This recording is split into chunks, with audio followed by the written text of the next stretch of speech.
गरीब ससुराल वालों ने खाया अमीर खाना।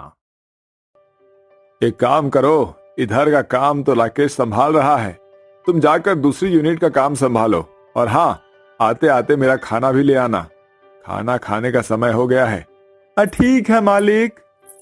आज नहीं पिताजी, आज आप बाहर का नहीं बल्कि अपनी बेटी के हाथों का बना हुआ खाना खाएंगे।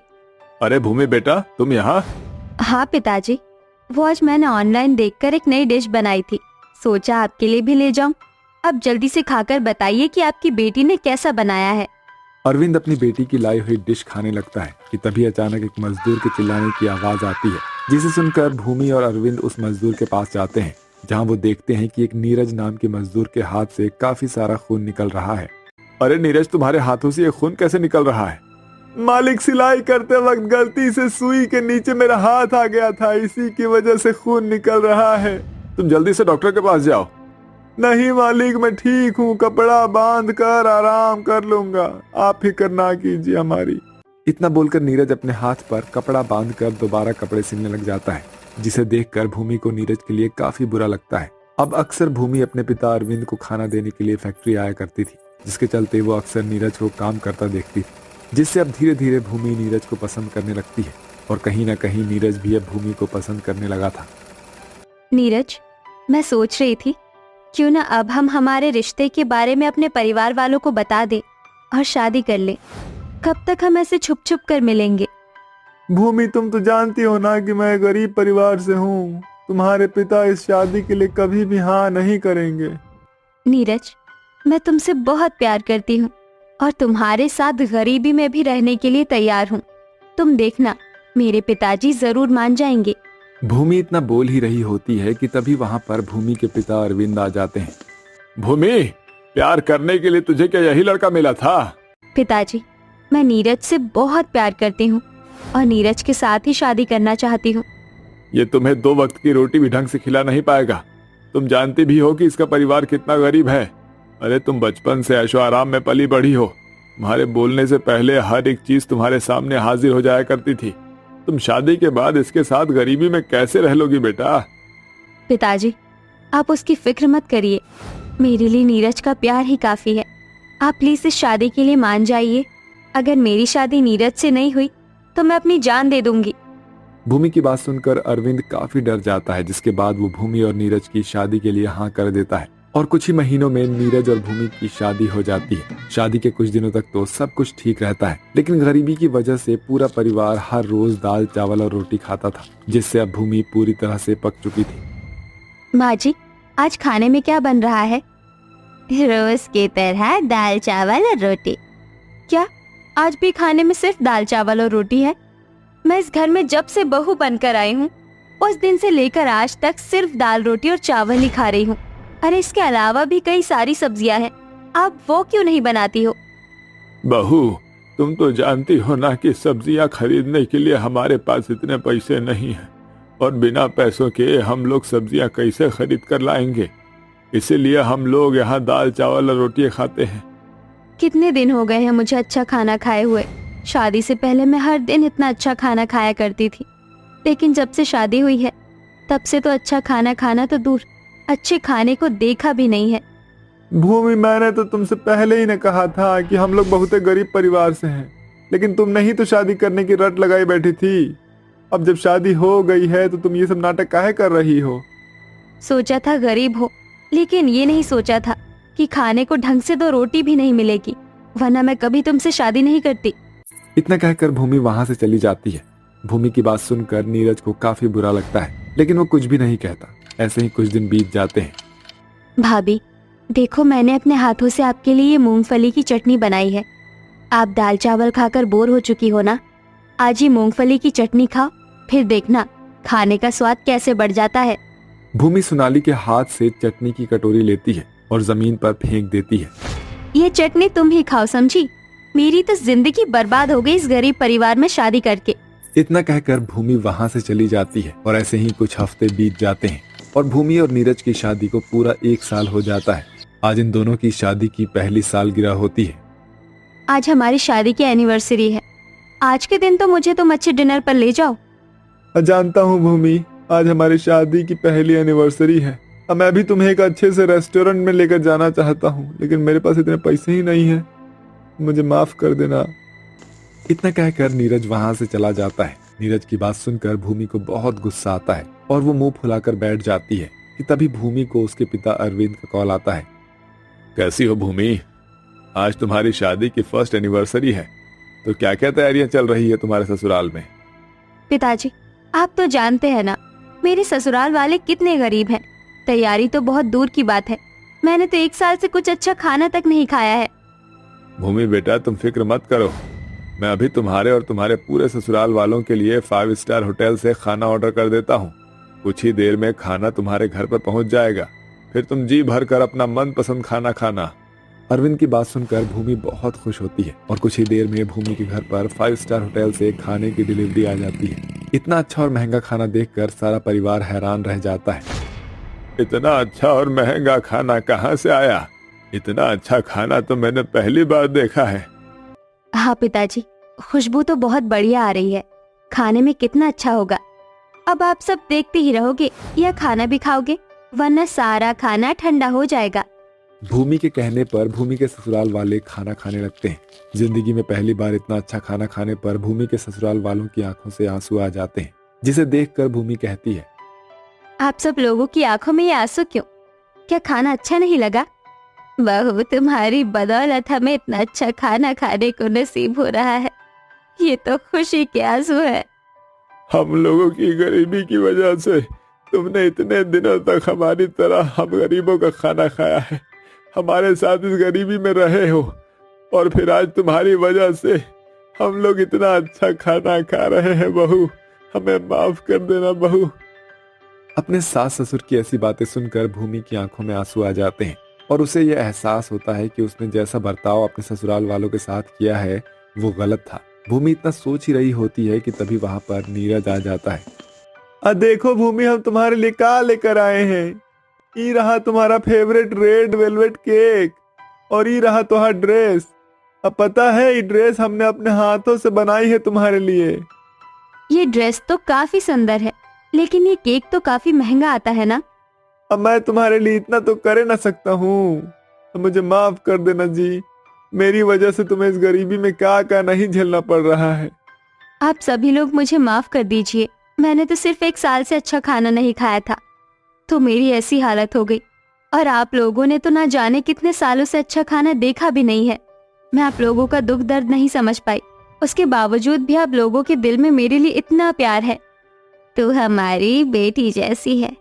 चल, अब रोना बंद कर और नीरज की लाई हुई ड्रेस पहनकर तैयार हो जा। केक नहीं काटना क्या तुझे? भूमि जल्दी से नीरज की लाई हुई ड्रेस पहनती है, जिसके बाद भूमि नीरज और अपने ससुराल वालों के साथ मिलकर अपने एनिवर्सरी का केक काटती है और सबके साथ एनिवर्सरी मनाती है। गरीब किरण अपनी झोपड़ी में बैठी हुई हाथ सिलाई मशीन पर कपड़े सी रही थी। जल्दी से इस ब्लाउज का काम निपटा लेती हूँ, उसके बाद सूट सिलने बैठ जाऊंगी। किरण बेटी, मैं काम पर जा रही हूँ। दीदी, मैं भी कॉलेज जा रही हूँ। अरे छोटी, ठहर जरा। तेरी दीदी के पास तुझे देने के लिए ज्यादा तो नहीं, मगर थोड़े पैसे हैं, ये रख ले, रास्ते में काम आएंगे। ये कहानी है गरीब सीता की दर्जी बेटी किरण की। एक हादसे में उस गरीब परिवार को तोड़कर मासूम किरण से उसका बचपन छीन लिया। तब से ही घर का खर्च चलाने के लिए किरण घर में सिलाई करती है। वहीं उसकी माँ बहुत गरीब होती है और वो कोठी में रोटी बनाने का काम करती है। दोनों माँ बेटी मेहनत करके प्रिया को पढ़ा रही हैं। हे भगवान, कपड़े सीते हुए पता ही नहीं चला कि कब दोपहर हो गई। मुझे खेत में जाकर पौधों को पानी भी तो देना है। किरण कपड़े सिलना छोड़कर खेत में आती है और बैंगन के पौधों को पानी देती है। ये दोनों बैंगन तोड़ने लायक हो गए हैं, इन्हें घर पर ले जाती हूँ, आज की सब्जी का जुगाड़ हो जाएगा। किरण बैंगन तोड़कर घर लाती है और चूल्हे पर भरता बनाती है। इतने में शाम ढले उसकी बहन और माँ भी घर पर आ जाते हैं। अरे माँ, छोटी, आप दोनों आ गए? किरण दीदी, बड़े जोरों की भूख लगी है, क्या बनाया है? भरता रोटी बनाया है छोटी, चलो खाते हैं। इसी तरह से गरीबी में वो रूखा सूखा खाकर गुजारा कर रहे थे। अगले दिन किरण फिर भी दिन भर कपड़े सिलती है। आज फिर दोपहर हो गई, पौधों में पानी डालने भी जाना है। एक काम करती हूँ, रोटी बांध लेती हूँ, वहीं खा लूंगी। जैसे ही किरण खेत में आती है तो वहां पर एक 70-80 साल की बुढ़िया खेत के किनारे बैठी होती है, जो कि उसे रोते हुए खाना मांगती है। सुनो बेटी, इस गरीब बुढ़िया पर तरस खाओ। अपने में से एक रोटी खाने को दे दो, बड़ी भूख लगी है, शरीर में जान नहीं बची। ये लो अम्मा, आप मेरे हिस्से की रोटी खा लो। तभी खा चुकने के बाद में बुढ़िया कहती है, अरे बेटी क्या बात है, तुम बड़ी परेशान लग रही हो। कुछ नहीं अम्मा, मैं रोज इन बैंगन के पौधों को पानी देती हूँ, मगर ये बैंगन के फल अब भी ऐसे ही बढ़ ही नहीं रहे। चिंता मत करो बेटी, तुम्हारी मेहनत खाली नहीं जाएगी, ये खेत तुम्हें बहुत फल देगा। फिर बुढ़िया बैंगन के सभी मुरझाए पौधों को छू कर वहां से चली जाती है। वहीं प्रिया के साथ कॉलेज में तुम सभी स्टूडेंट्स के प्रोजेक्ट का थीम है एक ऐसा ड्रेस होना चाहिए जो देखने में डिफरेंट एंड एंटीक पीस लगे।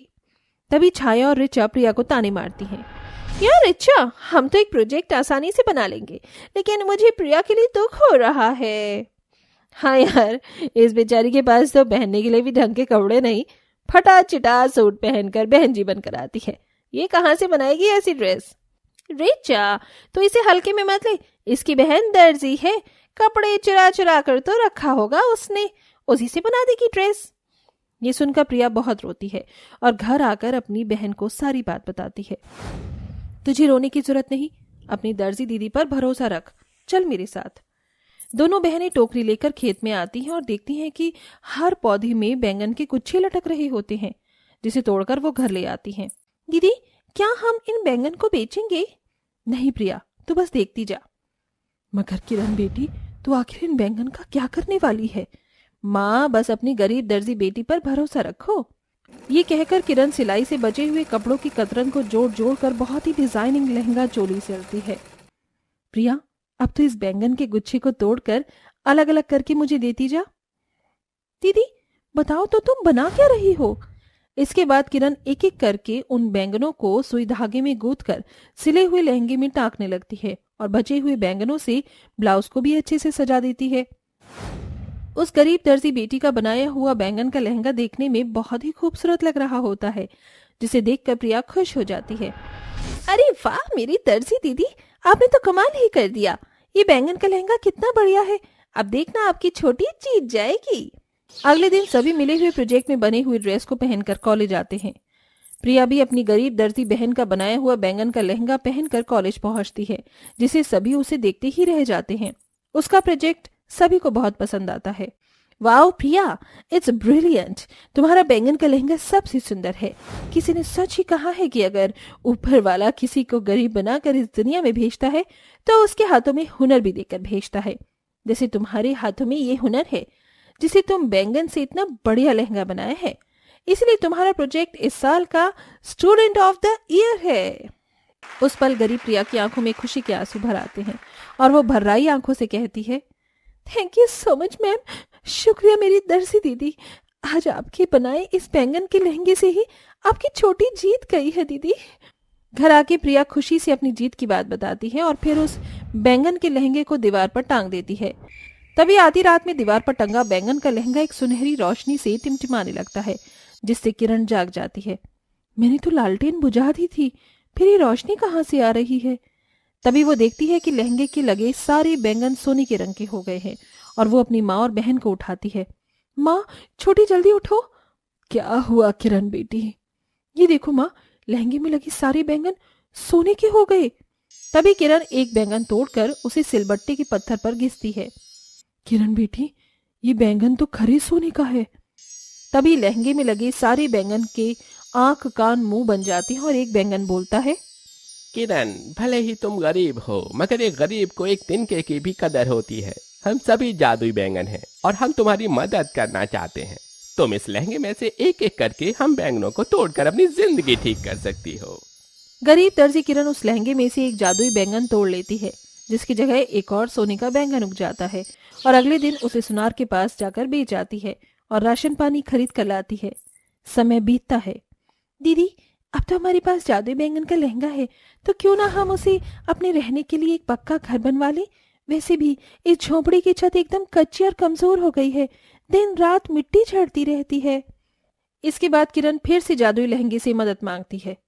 ये जादुई बैंगन लहंगे, मुझे अपनी माँ और बहन के रहने के लिए एक अच्छा घर बनवाना है, मेरी मदद करो। मुझे सोने के बैंगन दो। इतने में वो बैंगन का लहंगा सोने की रोशनी से टिमटिमाने लगता है और सभी बैंगन सोने के बैंगन से चमकने लगते हैं। अब किरण उस लहंगे में से एक जादुई सोने का बैंगन तोड़कर उसे सुनार के पास बेचकर आती है और फिर रहने के लिए एक बहुत ही प्यारा सा घर बनवाती है। अब ऐसे ही समय बीतता है। फिर एक सुबह, किरण बेटी, मैं काम पर जा रही हूँ, आज आने में देरी हो जाएगी। मेम साहब के घर की दिवाली की सफाई करनी है। नहीं माँ, अब आपको किसी के घर जाकर झाड़ू पोंछा या जूठे बर्तन धोने की जरूरत नहीं है। बहुत दुख झेल लिया आपने, अब आप आराम करेंगी और आपकी ये गरीब दर्जी बेटी काम करेगी। हाँ माँ, मैं इस जादुई लहंगे के बैंगन से अपना बुटीक खोलूंगी। ये कहकर किरण जादुई बैंगन के लहंगे से मदद मांगती है। ए जादुई बैंगन के लहंगे, मेरी मदद करो, मैं अपने परिवार को इस गरीबी भरी जिंदगी से निकालना चाहती हूँ। इतने में जादुई बैंगन का लहंगा सुनहरी रोशनी से टिमटिमाने लगता है और सभी बैंगन सोने के हो जाते हैं। उसके बाद किरण फिर से एक और बैंगन तोड़कर उसे बेचती है और अपना बुटीक खोलती है। हे भगवान, आपकी दया से मुझ गरीब दर्जी बेटी ने आज ये बुटीक शुरू किया है। बस अब मुझे तरक्की देना। दीदी, मेरा भी कॉलेज खत्म हो गया है, इसलिए मैं भी आपके साथ आपकी इस बुटीक में हाथ बटाऊंगी। धीरे धीरे उस गरीब दर्जी बेटी के हाथों की सिलाई की सफाई के चलते उसका बुटीक चल पड़ता है और उसे बड़े बड़े लोगों से ड्रेस डिजाइन करने के ऑर्डर भी आने लगते हैं। जादुई बैंगन के लहंगे के होते हुए भी किरण अपनी खुददारी और मेहनत से अब अपने दर्जी के काम से पैसे कमाती है और उस बैंगन के लहंगे का इस्तेमाल गरीब, लाचार, जरूरतमंद लोगों की मदद के लिए करती है। आखिर एक दूसरे की मदद करना ही तो इंसानियत है।